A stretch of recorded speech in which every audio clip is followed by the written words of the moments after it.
chat if you have, there everyone is.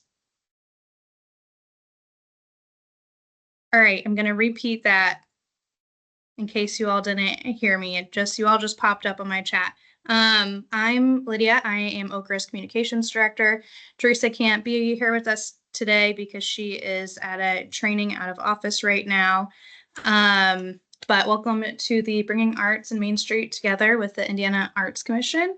I'm going to kick it off and then hand it over to our speakers today. You should all have access to the chat. If you have any technical difficulties or questions and such, feel free to throw it in there.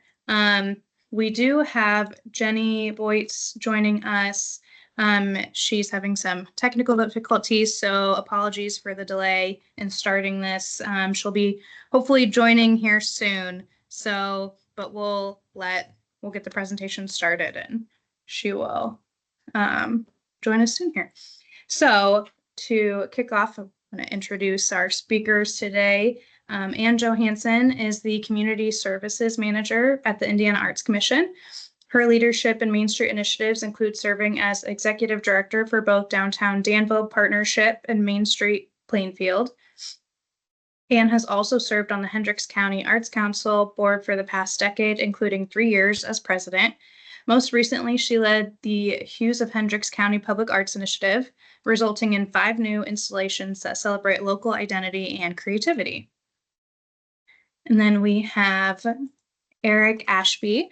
Eric serves as the Director of Programs for the Indiana Arts Commission, ensuring IAC programs and services provide demonstrable public benefit to Indiana's people and communities.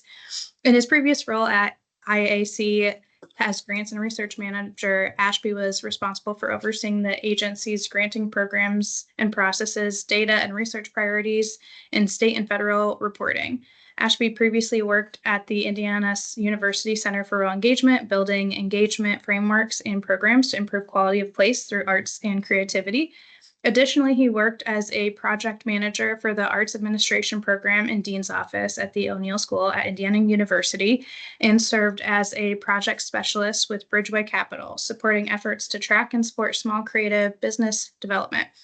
Outside of work, Eric is a drummer and has been playing since the age of 3. Ashby holds a BS in Arts Management, as well as an MA in Arts Administration and a Master's of Public Affairs from the O'Neill School of Public and Environmental Affairs at Indiana University, Bloomington. And then Jenny Boytz, who will be hopefully joining us soon here. She is a Texas native and proud Indianapolis resident for over 12 years. In addition to living for live music, she spends her downtime finding Indy's best coffee shops, spending time with family, and traveling. Jenny has spent the majority of her career in nonprofit community development as the VP of Special Projects at IFF, supporting nonprofits across the Midwest to shape more vibrant communities through community-centered lending, development, and real estate solutions. Additionally, as the former board president of Indy Pride, she led the organization through a period of significant growth after COVID, including meeting record funding goals, exponentially growing programming for LGBTQ+ Hoosiers, and executing the largest one-day Pride Festival in the Midwest with over 37,000 people in 2024. Jenny is now the CEO of 45, a locally owned production company that owns and operates iconic live music venues like the Vogue Theater and Turntable in Broad Ripple, and produces live music events at the Tobias Theater at Newfields and event series like Rock the Ruins at Holiday Park, a new concert series at Broad Ripple Park, and I Made Rock and Roll in partnership with Gang Gang. All right. With that, I will kick off to our speakers to get the presentation started. Awesome. Thank you so much. Appreciate that kind of introduction, and good morning, everyone. It's great to see you all. Great to be with you. We're excited to talk to you today a little bit about art on Main Streets and different ways that arts and culture can connect with the work that you're already doing in Main Streets. I'm Eric. I'm the Director of Programs here at the Arts Commission. I just want to walk a little bit through what we're gonna cover with you today. Talk a little bit at the beginning here about why arts matter for Main Street, why you should care about this, and how it can help you. And then we'll dive into a little bit of the role of public art specifically, and working with artists in that space as well. And then Jenny will talk a little bit about music on Main Street, live music on Main Street, and how that might work.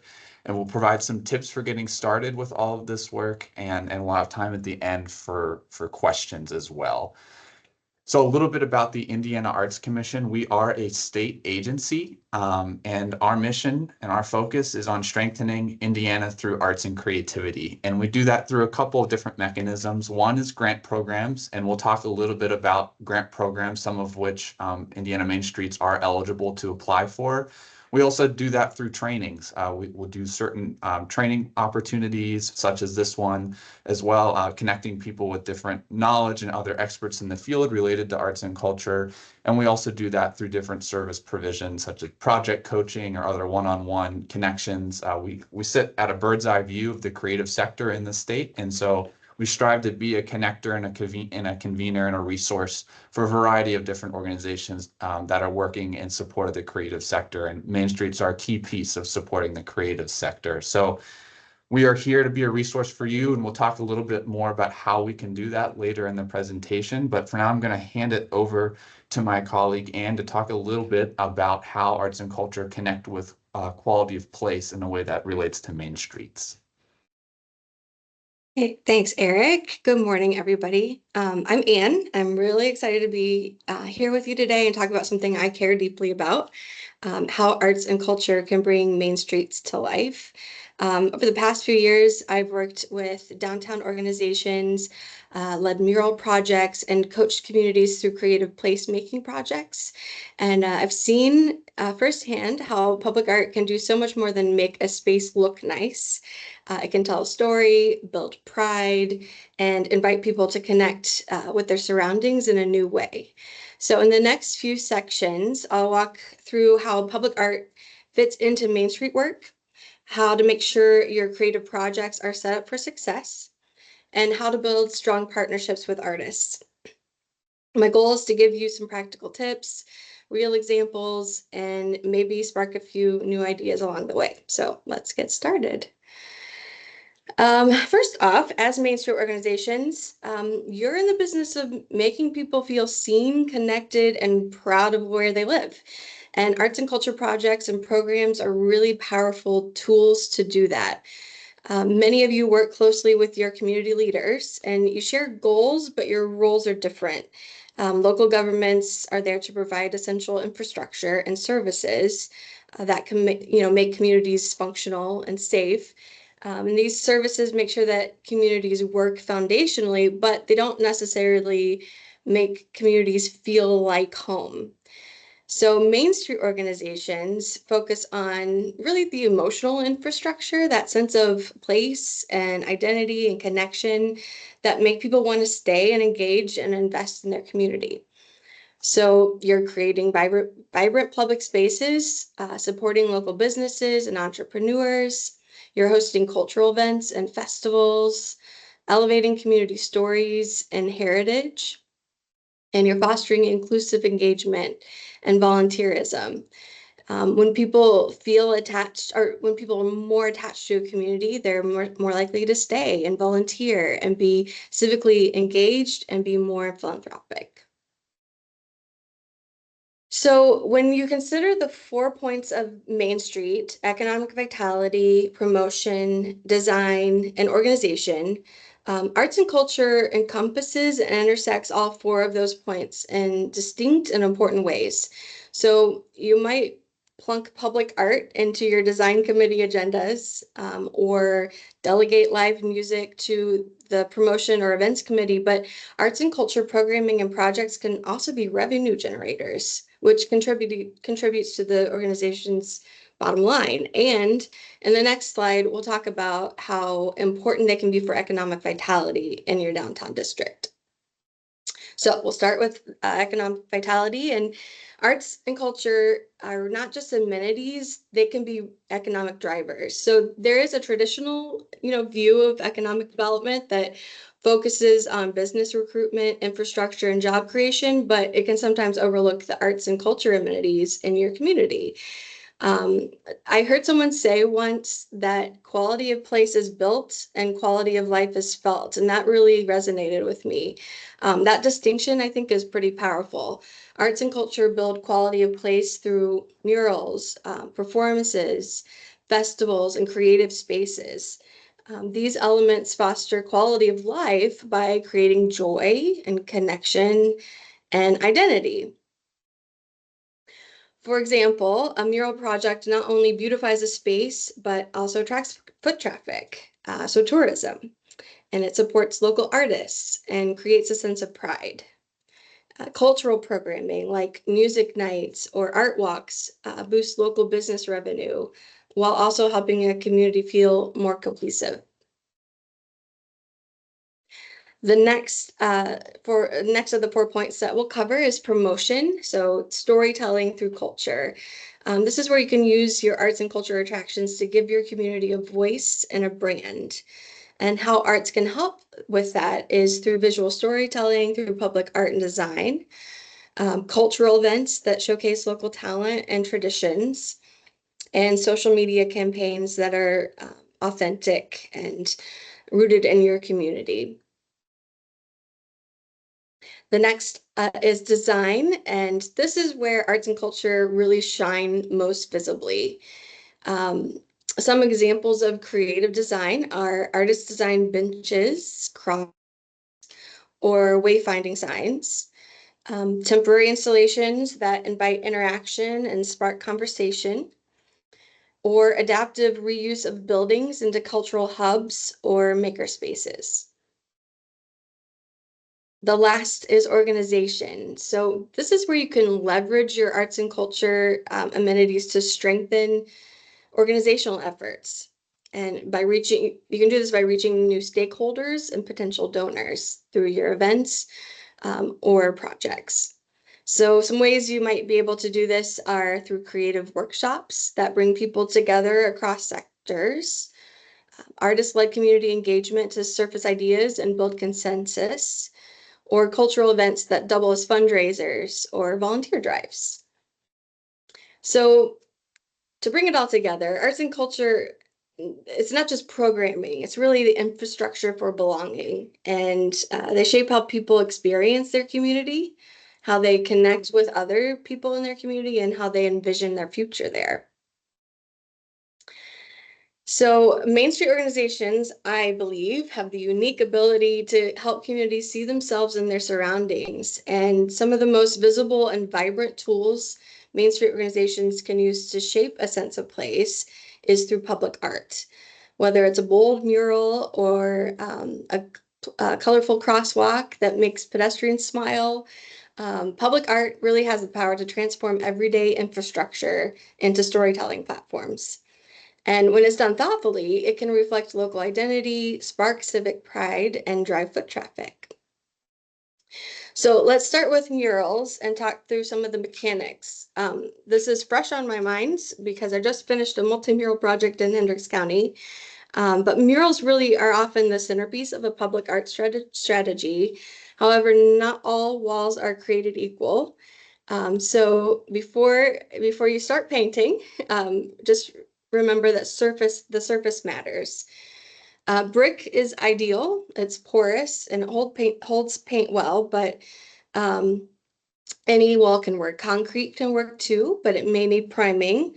Metal is a little trickier. It often requires specialized primers and prep to make sure the paint adheres.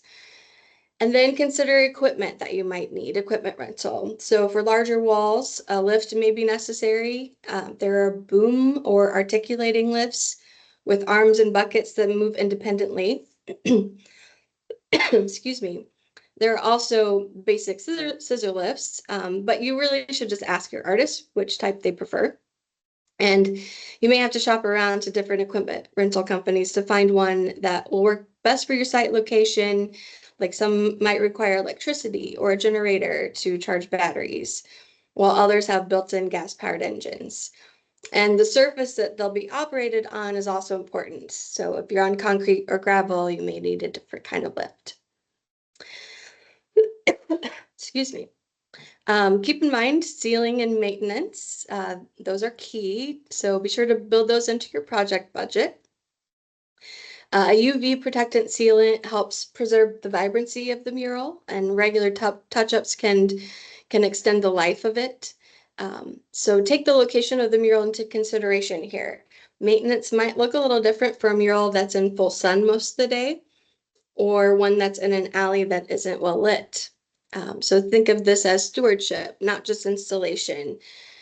Uh, Research has shown that walls with murals are less likely to be tacked, but it's not a foolproof solution to graffiti. There are sealing products that can help prevent against graffiti damage. So if a mural does get tagged, it can be easier to clean off, but these coatings can often be difficult to use. So your best bet is to expect a mural to be defaced sometime during its lifespan and have a plan to fix it. Next, easements and agreements. Always secure written permission from property owners. Easements can just clarify long-term access, responsibilities, especially if the building changes hands. Be sure the expectations are clearly listed. Liability and insurance declarations are included, and that you all agree on a reasonable length of time for the mural, usually about 5 years. Let's move on to asphalt art. This is gaining momentum across Indiana. It's really a fantastic way to activate right-of-way spaces. So types of installations can include crosswalk murals, street plazas, bump outs that slow traffic while adding color and character. Materials matter here too. So thermoplastic is durable and it's often used by cities. It's heat applied and long lasting. There's traffic paint, which is more affordable but may need frequent recoating. And then outdoor acrylic, which offers flexibility for DIY projects, but it requires careful sealing. Weather resistance and recoatability for paint should really guide your choice. So ask, how long will this last? Will this crosswalk last? Or street art? Can it be refreshed easily? If this is a temporary installation, you could consider tempera paint or water-based field marking paint. You could even do chalk art installations for temporary installations. Also consider ADA and safety. Always ensure designs maintain contrast and visibility. Avoid overly complex patterns that could confuse drivers or obscure pedestrian zones. And then work closely with your local street department on safety requirements. You may be required to mix paint with an anti-slip additive, so that would avoid surfaces from becoming too slippery in rain. Quick example of creative crosswalk that I showed in the first slide. I wanted to highlight this. It's a community-driven public art initiative led by the South Madison Community Foundation in Pendleton, Indiana. This project engaged elementary and intermediate school students, along with the families, to design and paint 2 vibrant crosswalks near their schools on E Street. They were guided by a professional artist, Holly Sims, and participants collaborated on the artwork. And this was especially impactful. It fostered a sense of creativity, pride, sense of belonging, and it's a good example of a project that helps with pedestrian safety, but also beautifying public spaces and strengthening community ties.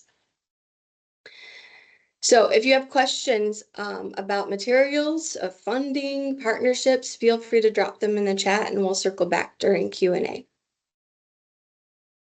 Next, we'll talk about one of the most important relationships in any public art project, the one between your organization and the artists. Artists aren't just vendors, they're collaborators, storytellers, community builders. So when we approach these partnerships with clarity and respect, we really set the stage for meaningful and successful projects. Places to find artists. How do you find the right artist for your project? Really start local. Reach out to your local arts council, maybe community arts organizations. Maybe if you live in a college town or university town, start there with their art program. And don't underestimate the power of Instagram. Many muralists and public artists showcase their work there. So if you use hashtags like Indiana Muralists or Public Art Indiana, you can discover talent that way. Attend art fairs and festivals to meet artists in person and see their work up close. And then for broader outreach, you could consider posting a call for artists. There are two platforms that I recommend for for these types of calls. So the Indie Arts Council has an opportunity page that they regularly list calls and grants and opportunities there. There's also a page called the Street Art List. Excuse me. This is a national directory that connects muralists with public art opportunities. So the goal really is to find someone whose style fits your vision for the project and who's excited to work in your community. Once you've found your artist, it's time to set them up for success. And here's what they'll need from you. First, a clear project scope and timeline. So be specific about the location, dimensions, theme, and deadlines. These will all be questions that they'll have. Ambiguity, I've found, leads to frustration, and clarity builds trust. So keep those in mind when you're doing your calls. Also, fair compensation. Public art is skilled labor, so budget for the artist's time, materials, travel, and prep. If you're unsure what's fair, you can ask your local arts council for guidance or look at past project budgets. They need basic amenities, like if they're working on site, they'll need electricity, water, and bathrooms. Sounds simple, but it really does make a big difference in their experience in your community. So think of it really as creating a professional, respectful working environment, just like you would for any partner. Finally, logistics. Always use a contract. It should outline the scope, timeline, payment terms, and ownership of the artwork. So who maintains it? Who can reproduce it? These are really important questions that you'll want to clarify up front. Address liability in your contract. So if the artist is working in a public space, make sure they're covered, either through your organization's insurance or their own. Some artists carry liability insurance, but others may need to be added to your policy temporarily. And then set expectations around communication, community engagement that they'll be required to do, and site access. So if there will be public input, answer that up front for them. If there are restrictions on working hours, the more you define, the smoother the process will be. Again, working with artists should feel like a partnership, not a transaction. And I've found when Main Street organizations take the time to build strong relationships, the results are not only beautiful, but they're also deeply rooted in community. If you've had a great experience working with an artist, or even if you've learned a lesson the hard way, I'd love to hear it in the chat. I also thought I'd share a few of the resources that I use frequently and that are available to you if you're interested. First is the Creative Community Builders Handbook by Tom Borup. This focuses on how to use arts and culture to drive community transformation and offers strategies and best practices for leveraging local cultural assets. This book includes 20 case studies from across the country, breaks down 5 steps for assessing, planning, and implementing creative placemaking projects, and also emphasizes community engagement, asset mapping, and cross-sector collaboration. This book is really great for Main Street leaders. If you're looking to build inclusive arts-driven revitalization efforts in your community, I recommend this book. I got it when I started Main Street, bought it for myself, and it's dog-eared and highlighted, and it's a really, really good source of information. The next is the Public Art Strategies Manual. This was developed by the Putnam County Mural Project with support from IAC. It covers project planning, budgeting, artist selection, and community engagement. It covers all the things. It also includes tips for murals, asphalt art, sculptures, interactive installations, offers insights into maintenance, partnerships, and fundraising. And it's especially useful for Main Street organizations who are new to public art or working with volunteers. And then the Asphalt Art Guide by Bloomberg Associates. This features over 24 case studies from cities worldwide, including costs, provides a step-by-step toolkit for planning, designing, and implementing asphalt art. It covers crosswalk murals, street plazas, utility boxes, and more. It includes guidance on materials, permitting, safety and community engagement as well. And it's really ideal for cities and organizations who are seeking low cost and high impact public art interventions. So I think, was Jenny able to join us? I'm hoping you can hear me. Yes, we can. Yeah. Okay, Thanks, great. Jenny. Yes, I'm here. I will pass it over to you to talk about live music programming on Main Streets. Thanks, Ann. Yeah, glad to be with you all. I'm also, glad you can hear me and hopefully see me. I think we mentioned at the top of the hour a bit about me and my role, but really quickly, a little more about 45. We are a locally owned production company, and so we, as was shared, own and operate a number of indoor music venues in Indianapolis. I'm not sure who's leading the slides here, but if you wouldn't mind going to the next one, that would be great. I think the one thing I wanted to point out on that one was just we can do music anywhere, and I think you all can too. So that's kind of this part one of where you all sit and where you live and where you work. What are some of the basics that we can offer you? So 45 is a locally owned, we're based in Indianapolis. This right here is a snapshot of kind of what we call our venue portfolio. I'd be really curious, I'm not sure where you all are from, but I'm really glad that it seems like this is a statewide group. I'm really excited to be here. I'd be curious if you visited the Vogue or maybe even a Rock the Ruins show in the past. I'd be eager and excited to see that in the chat. I often say this when I speak often about this work, is that everybody has a Vogue story.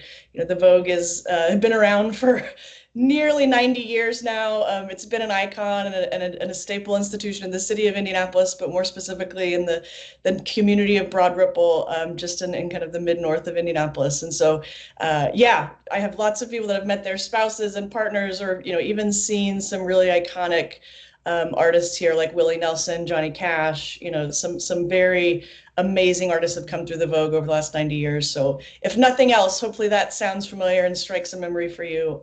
But yeah, glad to be with you all today. 45, we not only kind of own and operate these venues here, but we do what's kind of another piece of work that we really root in partnership. And so that is working with nonprofits or other organizations to kind of bring their sometimes fundraiser or music festival to life, and how do we kind of not only lend our experience and expertise, but also demystify some of the kind of bits and pieces that live music can sometimes feel overwhelming with, which is what I hope to do for you all today, and also just offer up my hopefully knowledge in a way that if it's helpful in a different conversation, would be glad to have those. I think we mentioned this at the top of the hour. I think, Ann, maybe you did, just the ways in which we start talking about, at least in the worlds and spaces that I'm in with live music, the ways that this not only, like the Vogue, is not only a cultural asset in Indianapolis, but quite frankly, it's an economic engine for us, for Broad Ripple, for the city of Indianapolis. We talk a lot about Rock the Ruins, how last season we had about 15 shows at Holiday Park, which is a beautiful, beautiful park, one of the largest in Indy Park's kind of portfolio here in Indy. I think that season alone, using the economic formula that we had, there was a local economic impact, about $8 million back to local businesses, restaurants. When you're coming to a show, where else are you spending your money? And so really breaking that down has been really useful and productive for us in conversation. So just wanted to share with you guys these stats. Maybe you'll get the slide deck afterwards and you can kind of continue to socialize these, recognizing there's bees on the screen, and many of us, no matter how big, at least in Indianapolis, or Indiana, I should say, aren't necessarily kind of dealing in the big bees, but I do think there's a meaningful impact and a compelling case in the ways in which live music in each of your neighborhoods can really benefit local businesses, small businesses, restaurants. And so hopefully this starts to frame the ways in specifically live entertainment and live music can do that.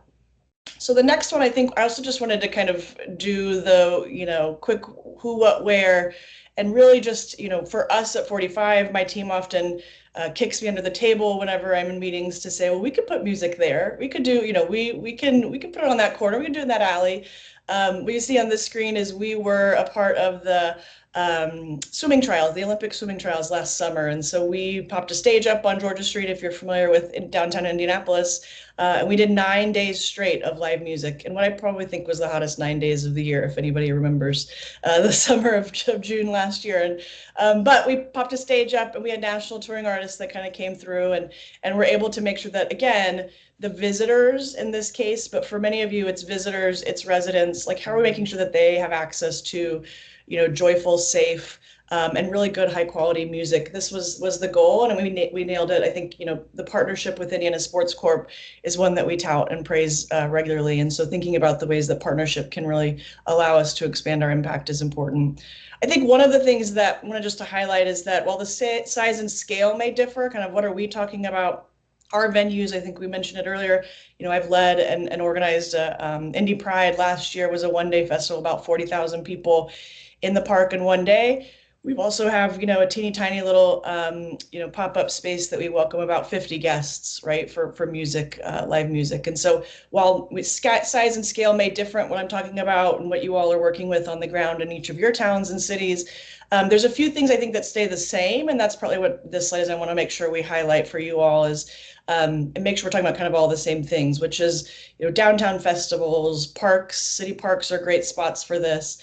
And whether that's independently promoted, in other words, you all in your organization is saying, we're going to book this, we're going to brand this as ours. We might sell tickets, we might not, but either way, this is 45 event.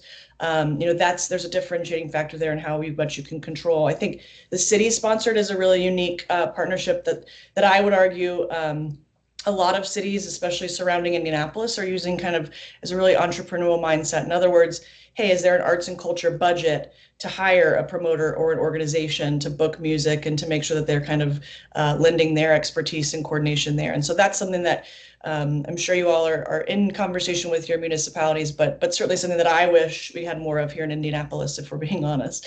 I think there's also the partner-driven piece. So I mentioned this around the Sports Corp and the U.S. swimming trials is, are we able to kind of respond, and are you all as organizations able to respond to other partners? And that could even be corporate partners saying we want to have our fundraiser in the park, and can you all help us with some artists or live music? I think those are different categories that we've really unlocked and found good success in. And quite frankly, in our mission to kind of put music everywhere in every corner, it's allowed us to do that and have a bit of a broader reach. So again, while there's a different size and scale here, I think, a couple of the requirements that I know you all know, but we want to just flag for you is there's, what we call here in the city is special event permitting. So that's the process that every special event that kind of happens outdoors, that property you do not own, we go through that special event permitting process with the city. Obviously, if you or any third-party vendor is selling alcohol or there will be a bar on site, there's it's not lengthy, but a required, obviously, an alcohol permitting process. And then one just flag for you all, I think, you may remember the State Fair kind of collapse from, I don't know how many years ago now. I was actually there, so I can't remember the year of when it was, but I remember it well, and hopefully you all do too. Maybe you do. One of the things that's changed in state legislation is now that a stage requires an on-site inspection, and that is for any stage that has any kind of infrastructure overhead, kind of equipment that's 20 feet or higher from the stage surface. And so when you all are thinking about maybe just risers, you certainly don't need that. Obviously, if you have kind of your equipment on the ground, you don't need that. But just a flag for you all that sometimes that is a nuance in some of the policy that can be consequential. We had in one of our shows in Rock the Ruins had a permit slip through the cracks for one show, and they showed up and were ready to shut the stage down. And so instead we were able to navigate and have an inspection. But just as a flag, it's super, super important. I think, you all know this, but the ways in which we're paying attention to sound ordinance and curfews, I think something that we've found really helpful is getting ahead of that and talking to neighbors, talking to community members in advance of any kind of show or concert. Hey, do we know that there's going to be music being played till 10 p.m.? Here's the hours by which you can expect sound check. That communication alone, I think, has in a lot of ways created some goodwill for the ways in which, you're going to get some feedback about noise and sound, depending on where you're at. But the hope is that if it's in a city center, there's a chance it could be near some residents. So it's a flag for you there. I think one of the things that's really important too, that's a requirement, and this is, we could have an entire session if the Arts Commission wanted to on music licensing. It's both a hot topic at a federal level, but it's also something that we, even as independent venues and promoters, deal with every day. And that is just the ways in which music licensing continues to kind of show up. And really the basic of this is the idea that, artists create, and we're talking about kind of national recording artists create kind of these deep portfolios of music and catalogs of music, and we're out playing it to the public in multiple different spaces, but those artists aren't necessarily getting credit or paid for that. So what they've created are these kind of licensing institutions, and what you have to do, although it's some uncommon for small events, but it could be really consequential, is you kind of have to ask for licensing from these established entities. You pay them to essentially play these artists' music, and then the artists in some way, at some point, I still don't know all the details, and sometimes get leery of this, but they then get paid back for the music that we would have been listening to. And so this could be anything from, you have a DJ, as long as if it's not original music, and you're playing it out loud and it's in a public setting, it's not in a private residence, it's your best bet to look up and to see and make sure that you have kind of some licensing covered there.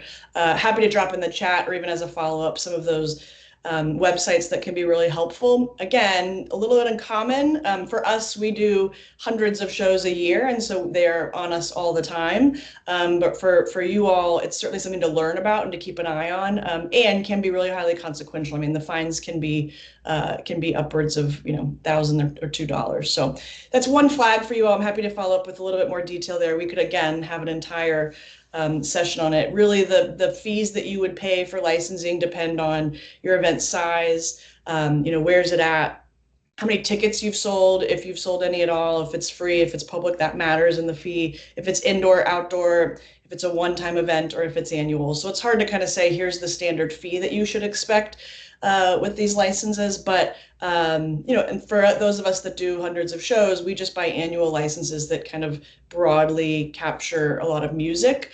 But for you all, it's just something to flag if you're doing a one-time event or maybe even an ongoing series, just to make sure that you're kind of covered in that way. Happy to share with more details as a follow-up, but that's the gist of it. And again, a flag that we don't want you to miss out on because it can be really consequential, especially to smaller orgs.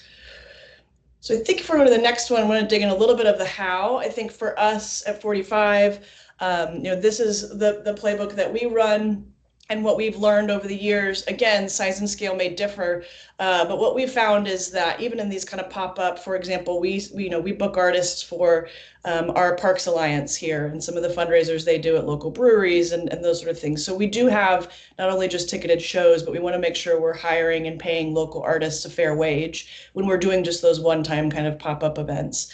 I think maybe Ann mentioned this, but I started off with the sign a contract with an artist. And that's of course in the public art space, but this feels like a non-negotiable. We have a talent buying team that actually has a contract. We have an assistant that just does contracts from our smallest artists to our biggest artists. And really, it just saves a lot of time on the day of an event or a day of a show so that nobody's looking at each other like, well, I thought you were bringing the drums. No, you were. Oh, I thought we were buying lunch. No, we're not. That's not in the budget. So just making sure that you have kind of all your bases covered, that somebody's signed that contract, that you're not, pulling teeth trying to make sure your artist shows up on time, but there's some sort of accountability there. I can't stress enough how much that helps the day of event, and quite frankly, even after the event, when it's time to settle and to pay artists, is you can kind of go back to that contract and refer to the information you all agreed on.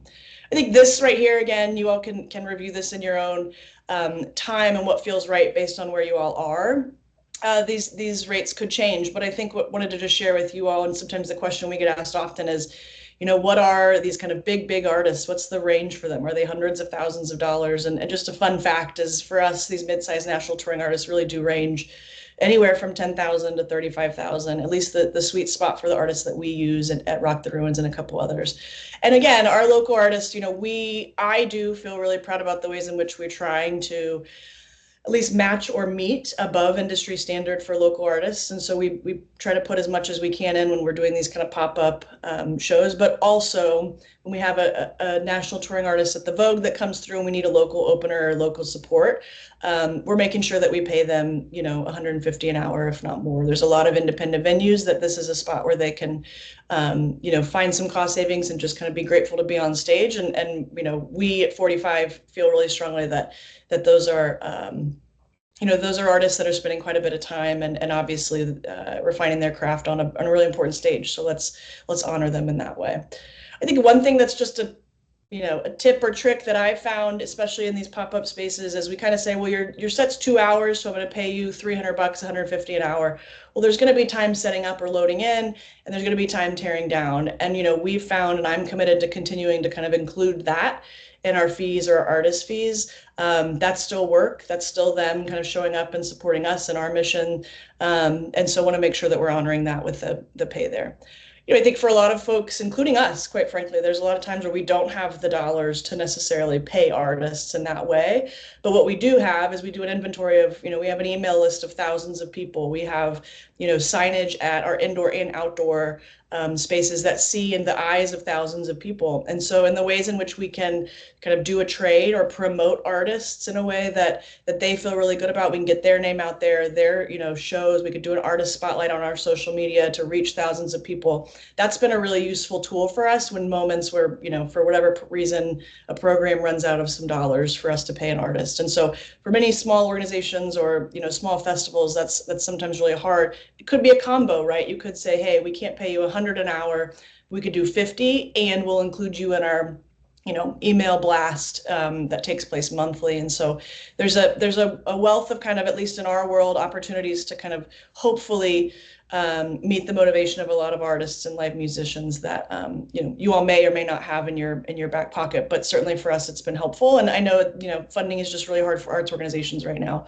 So the ways in which you can get creative about kind of celebrating and amplifying those artists, it's been helpful for us. This is a lot of words, and again, hopefully you get this and certainly can dig into this on your own. But what I want to do is highlight at least a couple of things on the how. How do we do this? How do we kind of pop up music anywhere? I think you all know this, and I'm sure that I'm speaking to the choir. But for us, the top 2 levers for any event, indoor or outdoor, that we put on is the number of tickets we can sell and or the sponsorships that we can sell. And what that does is then just, overall mitigates the financial risk of, are we actually going to sell tickets? Or then is our sponsorship going to be able to keep us up? Or if we didn't hit our sponsorship goal, can we make sure that we're marketing and tickets are sold? Because your budget, as you all know, is driven by some big ticket items. Or, you could also just see this as the ways you want the experience of a live music event that's going to drive some of the expenses in your overall budget. So a couple of things that, is true for us, our budget drivers, if you will, if you looked at our budget year over year in a lot of our outdoor spaces, is of course going to be stage, sound, and lights. If you all are kind of, working within a different size and scale, still not free, but certainly maybe not the same price point there. Talent, sometimes what we have to do is to consider who's the talent that in the case of ticketed events, we're going to sell the most tickets, right? It's not just who do we like right now. It's really like who do we think is actually going to be able to sell or move another 100 tickets? Because again, that's a really important driver for the ways in which it mitigates some financial risk for us as an organization. I think, Ann, you mentioned it, power. It seems really basic, but you wouldn't believe even we, after 10 shows in, last week I had a call over the radio that they were missing batteries for the lights at 2 tents.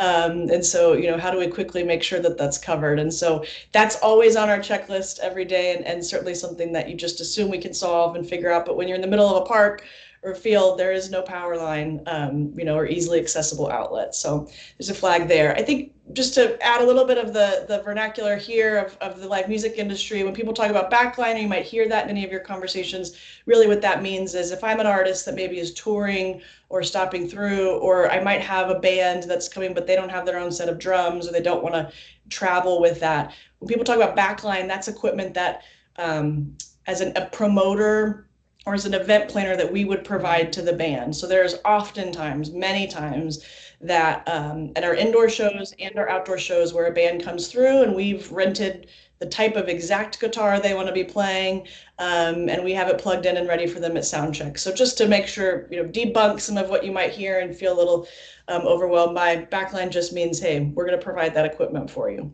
And oftentimes that's something that event planners do to kind of, again, offset their talent cost. We'll cover the backline if you come for $200. And obviously staffing.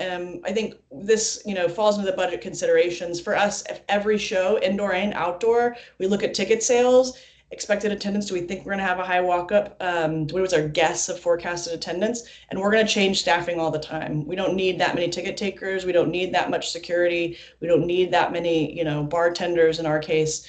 And so for us, that's something that we don't just set it and forget it, but we're constantly looking at the ways in which that matches. Again, for small organizations or even, mid-size like us, those little dollars matter at the end of an event. I think if you're working with a vendor, a third-party vendor creating a bar, I think maximizing that bar revenue, figuring out where do you put the bar, is this the right, what I would also say is we love somebody who can come in and take care of the bar on their own, but for many organizations and nonprofits, even for us, in spaces where we haven't done it, ask to share the revenue at the end of the day. You're allowing them the space, you're allowing them the access to thousands of people. Hey, if we make $1,000 at the bar, can we have 20% of that? And for us, again, and depending on the size of your organization, that could be really meaningful, but something that often is forgotten or not even considered. And then I think you all probably know this too, but we changed 2 years ago, kind of our playbook on food trucks and started charging a fee. It creates a little bit of accountability. I don't know about you all, but food trucks are just really hard to coordinate. But they're so important and just such a staple, especially when we can include local ones. And so how do we charge them a $250, some other sort of fee to make sure, one, they're showing up, and two, that, that we're able to, because we don't ask for any cut of their revenue. So we're able to pull a little bit of support from them. I think, I won't go into detail here, but a couple tips for us that works really well that we implemented in the last 2 years is we have a playbook for every single event. And that for us really is this single source of truth in the moment, like in the year of the event that we're actually planning. Everybody goes back to the playbook.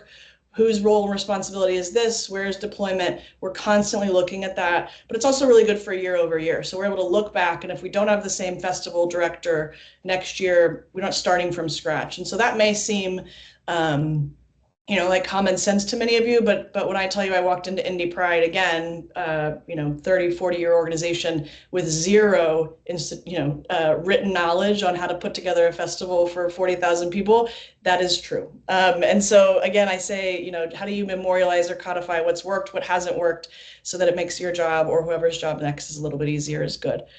And then I think, a tip for us, maybe this is, again, common sense, is we do day sheets or event briefs for every single show. So that's indoor and outdoor. This is an outdoor example, but it's everything from, so everybody has their one pager. We walk through it together before and kind of what we call a pre-shift, or maybe even the week of an event, big event, and say, here's who's responsible for what. Here's where we're at with tickets. Here's when, what time gates are going to open. Here's when sound check is. Is there a VIP? Is there a meet and greet?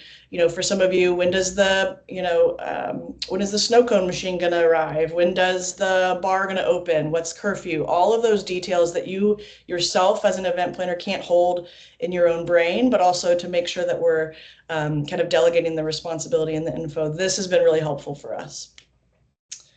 I think the last one was just a handful of things that came up a little bit late for me, and didn't want to add an extra slide. So very quickly, I'll roll through this with you guys. I said the one pager is a bit of a cheat sheet. Everybody has that in their back pocket or digitally on their phone during an event, so you know how to answer a question if any guest comes up to them.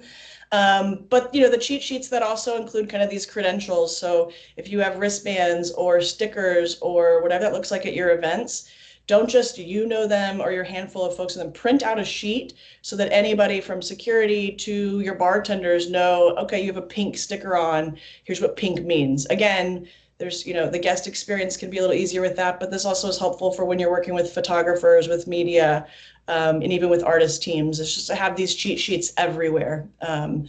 I think the credentials you try to keep a little bit closer so that people can't replicate them. That is true for us, but it is really helpful to have in every, corner of space for our internal team. Same thing with wristbands. We have a really complicated, sometimes too complicated wristband system, but just making sure that nobody's kind of searching for answers there.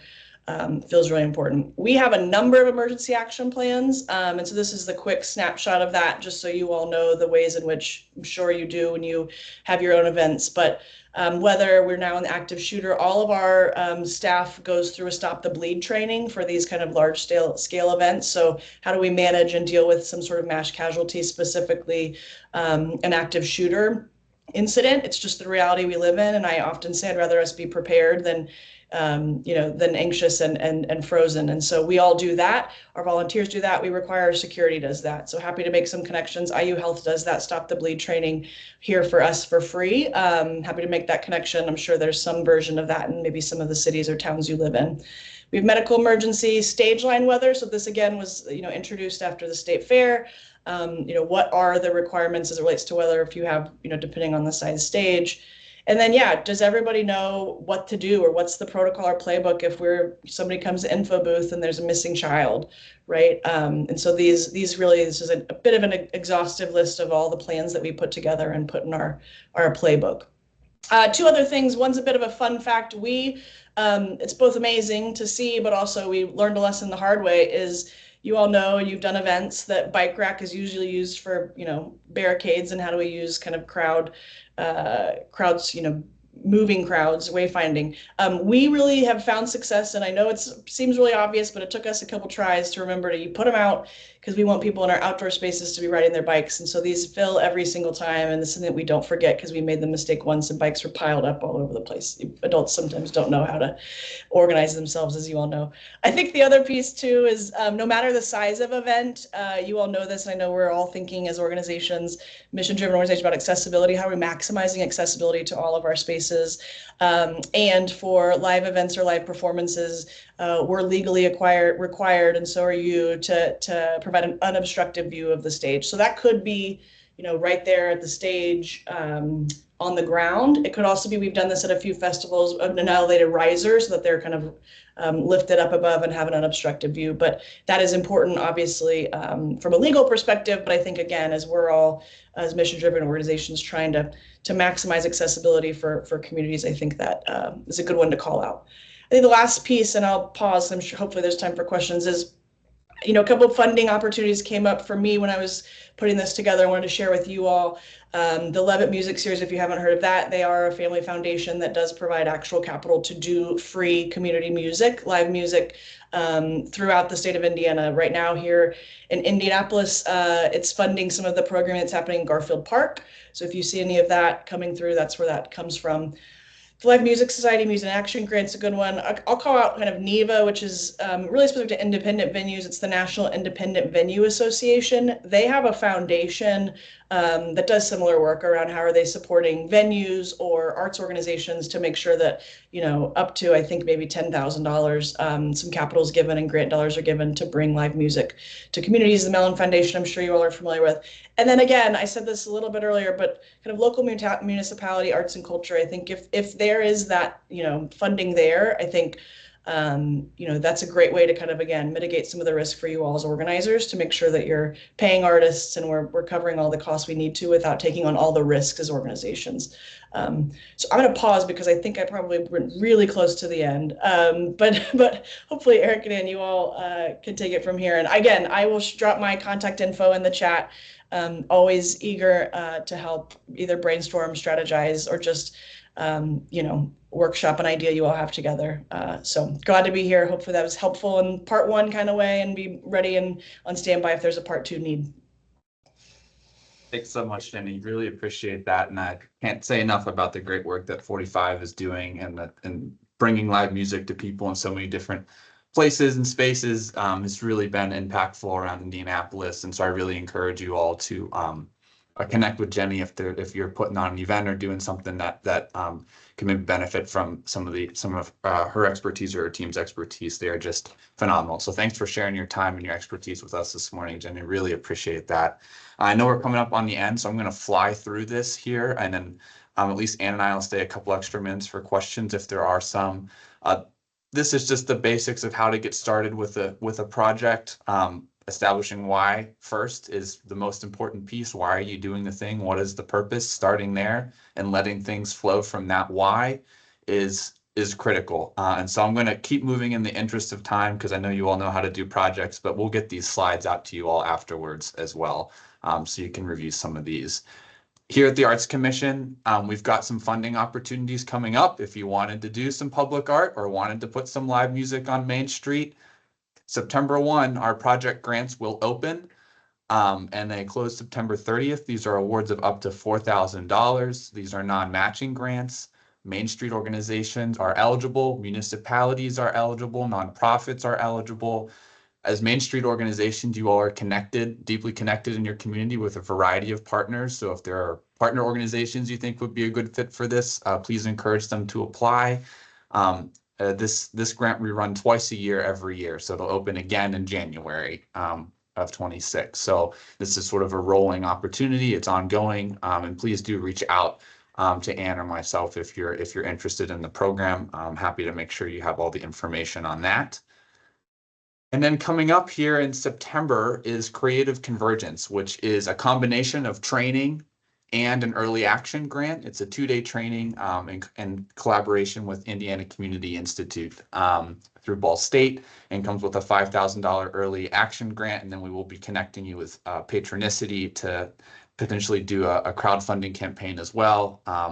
And so this is a team-based program, and it will open in September as well. Please do reach out to Ann if you have questions or are interested in this. And if just to stay up to date on all the things that the Arts Commission is doing, this QR code will take you to the sign up for our newsletters, which is where we'll always have all the up-to-date information on our grant opportunities, trainings, webinars, other resources. They'll all be here. So I encourage you to sign up for that. And outside of our formal grant programs, we're here as a resource to connect you with people that could help you in your project or with your goals.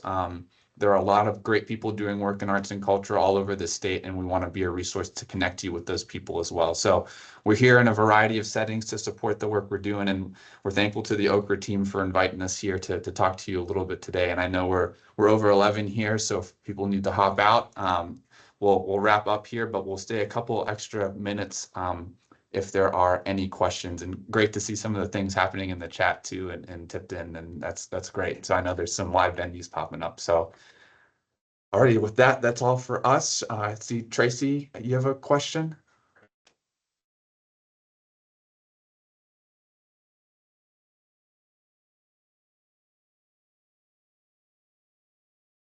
I don't know if we can hear you, Tracy. I don't know, is anyone's audio active? I don't know if anyone's able to. I think their audio might not be. Yeah, here, try that now, Tracy. I allowed audio now. Should be able to unmute.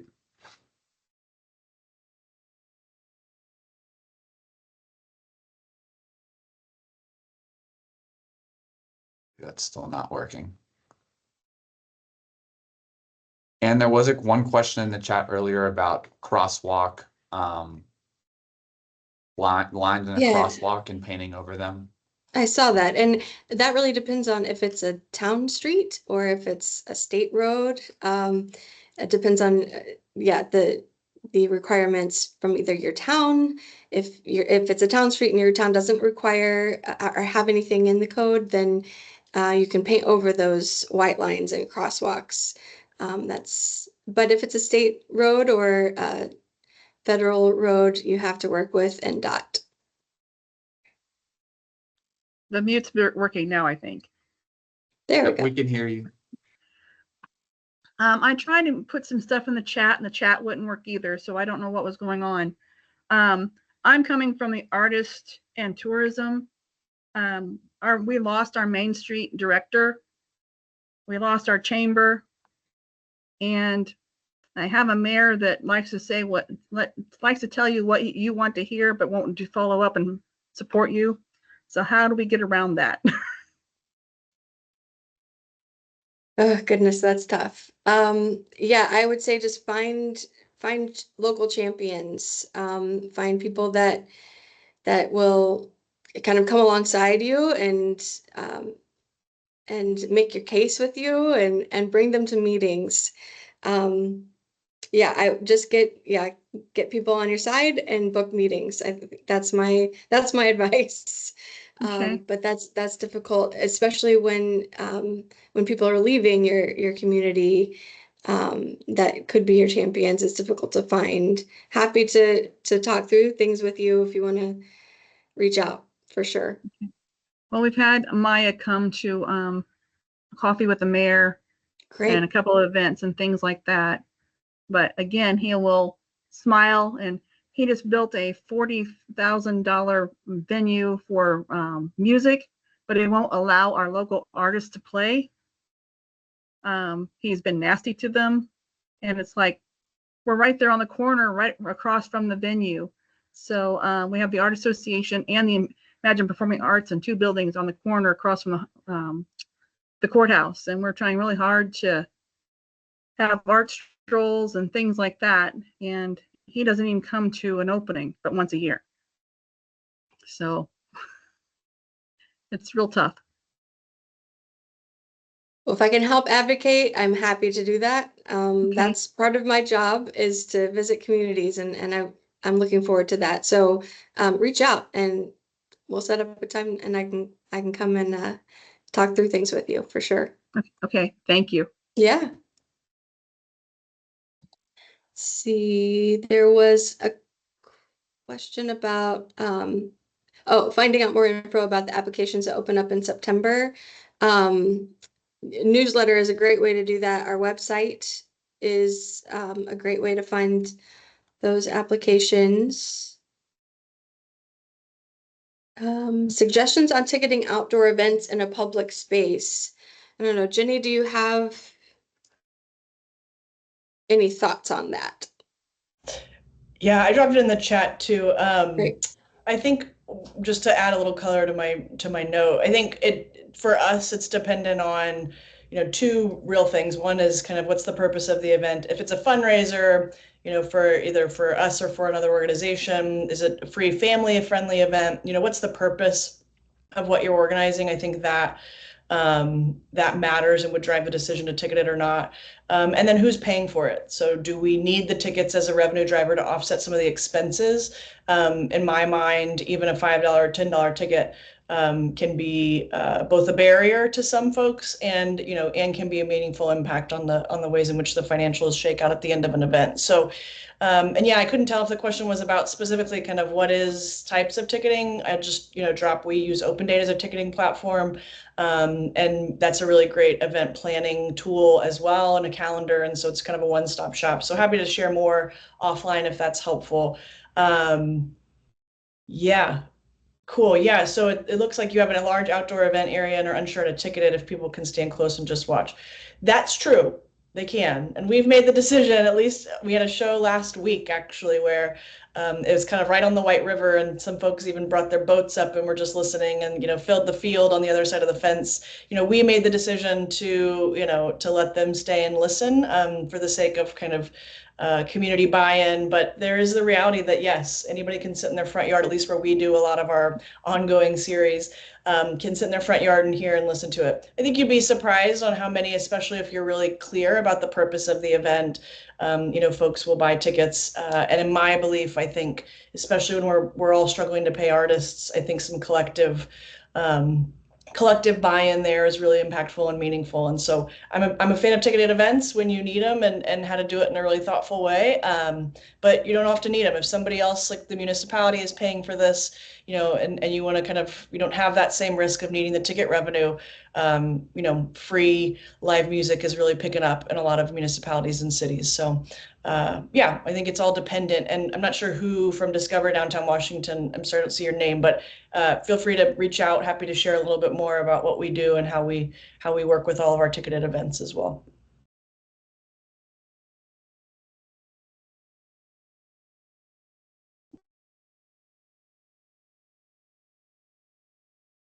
Well, if there are no more questions, I think we'll wrap it here and really appreciate your questions and your attendance today. Really appreciate all the work you're doing on behalf of the creative sector and your communities, and please do reach out to us if there's anything that we can support you with as you work to bring arts into your communities. And we look forward to hearing from you. Thanks, everyone. Thanks, Thanks, y'all. everyone. Thanks, IAC team.